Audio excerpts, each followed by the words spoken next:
Assalamualaikum warahmatullahi wabarakatuh. Yuk teman-teman, perhatikan video singkat berikut ini agar kita dapat memahami materi yang akan kita pelajari. Dari video yang ditampilkan, apa yang terjadi terhadap kedua mobil tersebut ataupun apa saja konsep fisika yang ada pada video tersebut. Konsep fisika adalah adanya kinetik, momentum, kecepatan, dan lain-lain. Dan dalam kehidupan sehari-hari, kita biasanya menyaksikan benda-benda saling bertumbukan. Contohnya banyak kecelakaan yang terjadi di jalan raya. Sebagiannya disebabkan karena tabrakan ataupun tumbukan antara dua kendaraan, baik antara sepeda motor dengan sepeda motor, mobil dengan mobil, maupun antara sepeda motor dengan mobil. Demikian juga dengan kereta api atau kendaraan lainnya.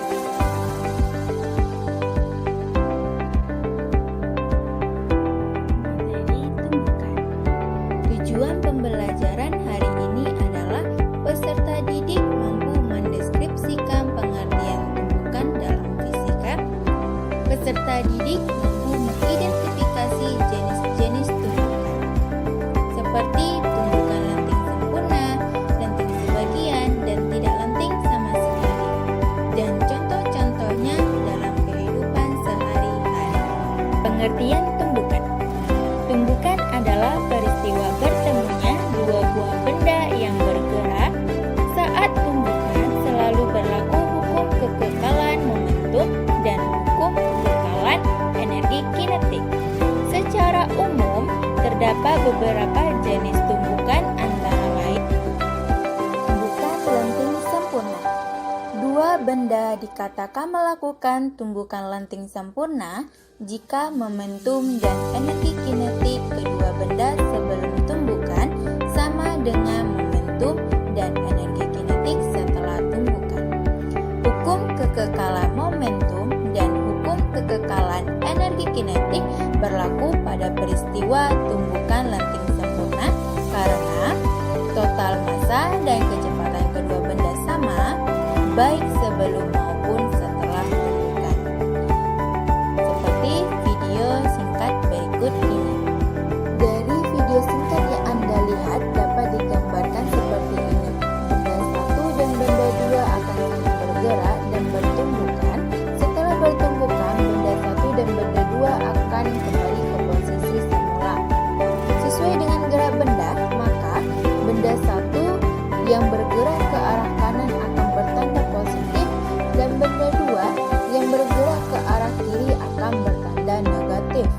Dan benda juga memiliki massa, yaitu massa benda 1 dan massa benda 2, di mana M1 sama dengan massa benda 1, M2 sama dengan massa benda 2, V1 sama dengan kecepatan benda 1 sebelum tumbukan, V2 sama dengan kecepatan benda 2 sebelum tumbukan, V1 aksen sama dengan kecepatan benda 1 setelah tumbukan, V2 aksen kecepatan benda 2 setelah tumbukan. Koefisien tumbukan lenting sempurna. Perbandingan negatif antara selisih kecepatan benda setelah tumbukan dengan selisih kecepatan benda sebelum tumbukan disebut sebagai koefisien elastisitas alias faktor kepegasan disebut koefisien restitusi. Untuk tumbukan lenting sempurna, besar koefisien elastisitas sama dengan 1. Lambang koefisien elastisitas adalah E, yaitu E kecil. Secara umum, nilai koefisien elastisitas dinyatakan dengan persamaan E sama dengan negatif V2 aksen dikurang V1 aksen per V2 dikurang V1. Tumbukan lenting sebagian. Pada tumbukan lenting sebagian, hukum kekekalan energi kinetik tidak berlaku karena ada perubahan energi kinetik terjadi ketika pada saat tumbukan. Perubahan energi kinetik bisa berarti terjadi pengurangan energi kinetik atau penambahan energi kinetik. Dapat kita lihat pada gambar video singkat berikut ini. Suatu tumbukan lenting sebagian biasanya memiliki koefisien elastisitas ataupun E berkisar antara 0 sampai 1. Secara matematis dapat ditulis sebagai berikut. 0 lebih kecil sama dengan E lebih kecil sama dengan 1, di mana nilai koefisien elastisitas dinyatakan dengan persamaan E sama dengan negatif V2 aksen per V1 aksen per V2 dikurang V1. Tumbukan tidak lenting sama sekali. Tumbukan dikatakan tumbukan tidak lenting sama sekali apabila dua benda yang bertumbukan bersatu alias saling menempel setelah tumbukan, seperti video berikut ini. Suatu tumbukan tidak lenting sama sekali biasanya memiliki koefisien elastisitas bernilai 0, karena di tumbukan tidak lenting sama sekali hanya berlaku hukum kekekalan momentum.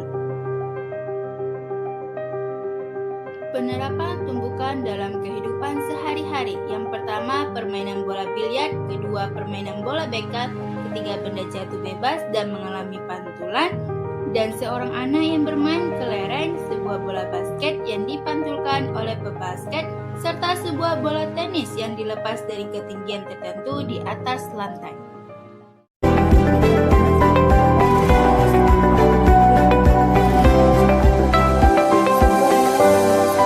Bergerak ke kanan dengan kecepatan 8 meter per sekon. Kemudian bola menumbuk bola lain bermassa 2 kg yang mula-mula bergerak ke kiri dengan kecepatan 10 meter per sekon. Tumbukan yang terjadi tumbukan lenting sempurna. Berapakah besar kecepatan bola setelah tumbukan? Untuk penyelesaiannya, terlebih dahulu kita tulis apa saja yang diketahui dan yang ditanya dalam soal ataupun permasalahan yang ada dalam soal. Kemudian kita menggunakan persamaan yang sesuai untuk menyelesaikan soal. Nah, di sini kita menggunakan persamaan hukum kekekalan momentum. Dengan menggunakan hukum kekekalan momentum, kita mendapatkan persamaan 1. Kemudian kita dapat menggunakan persamaan koefisien restitusi, dan koefisien restitusi kita mendapatkan persamaan kedua. Kemudian eliminasi persamaan 1 dan 2 untuk mendapatkan nilai V1 aksen ataupun V2 aksen. Nah, setelah kita eliminasi akan menghasilkan nilai V1 aksen dan V2 aksen.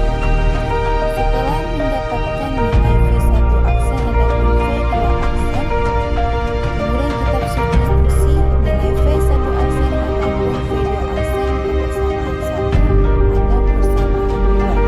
Setelah kita mensubstitusikan nilai V1 aksen dan V2 aksen, maka kita memeriksa kembali apakah jawaban yang sudah kita kerjakan ataupun yang sudah kita selesaikan untuk dapat diperiksa kembali. Nah, setelah diperiksa, kita dapat menuliskan jadi kecepatan kedua bola bertumbukan adalah V1 aksen, yaitu negatif 16 meter per sekon, dan V2 aksen sama dengan 2 meter per sekon.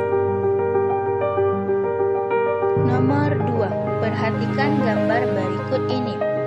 Mula-mula dilepaskan dari posisi 1 dengan ketinggian 120 cm dan setelah menyentuh lantai, bola memantul dengan ketinggian 30 cm. Berapakah besar koefisien restitusi bola dengan lantai? Untuk penyelesaiannya, terlebih dahulu buatlah diketahui dan ditanya yang dapat kita lihat pada soal. Setelah membuat diketahui dan ditanya, maka gunakan persamaan yang dapat menyelesaikan ataupun persamaan sesuai untuk menyelesaikan permasalahan yang ada pada soal. Setelah menggunakan persamaan sesuai, maka akan menghasilkan hasil. Periksa kembali hasil yang telah didapat. Setelah memeriksa, maka kita dapat menuliskan jawaban dengan jadi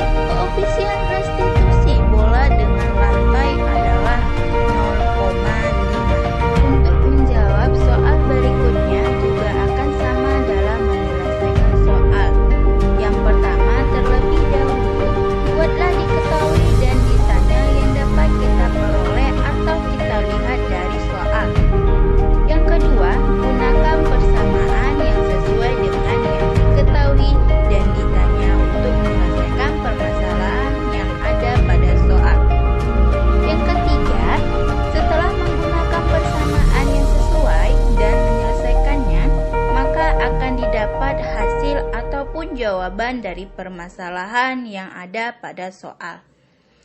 Yang keempat, periksa kembali jawaban. Apakah sudah benar jawaban yang kita miliki? Contohnya, kita periksa apakah satuannya sudah benar ataupun hasilnya dan lain-lain. Setelah diperiksa